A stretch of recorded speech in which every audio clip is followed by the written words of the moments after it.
Lawmakers are weighing a program to use taxpayer money to help families pay for alternatives to public school. That could include private school, virtual school, or even homeschooling. Rachel Hanley's joining us in the studio now with that. Rachel, this has been a controversial idea since the beginning, and it's now gaining some momentum. Yeah, there are two bills in the legislature right now that have to do with this. One of them is actually being debated right now.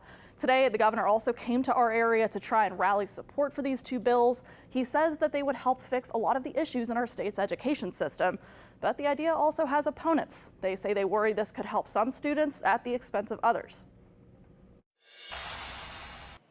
Louisiana's public schools need help, and Governor Jeff Landry is throwing his support behind one controversial idea. It's not the panacea to fixing our educational system, but it is a first step. He held two town halls Thursday to rally support for education savings accounts, or ESAs. They would set aside state funds to help families pay for private school or other alternatives to public school, like virtual school, tutoring, or even homeschooling in some versions. It's not specified where those state funds would come from. You're making the choice that, hey, listen, I don't believe that system is living up to my expectation. There are two bills in the legislature that would provide for ESAs. Lawmakers have spent a lot of time going back and forth on them. Do you not believe that that might harm the public school system? Many advocacy groups have also joined the debate.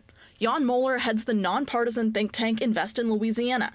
His concern is taxpayers' money going to private schools that don't have the same transparency or testing requirements as public schools. The public needs to know how their dollars are being spent, what results we're getting for those dollars. He also thinks this is something that could hurt other state programs, including public schools. That's especially with a significant sales tax ending next year. You either have to raise that much money in taxes, and I don't think any politician wants to raise taxes, or you have to cut it from somewhere else in the budget. The governor said Thursday that it would cost about $1.8 million to start the program, then much more after that, possibly hundreds of millions more, according to the legislature, depending on how many students opted in. There's no price that we won't pay to make sure that they get a good quality education. He says if the program is created, students with special needs would be the first to be able to apply.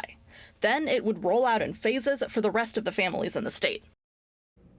So again, there are two bills involving the educational savings accounts. One of them would just authorize the state school board to create the program, and that's the one that's up for a vote tonight to advance it. Then the other one would actually create the program. That one is still waiting for a final vote in the Senate.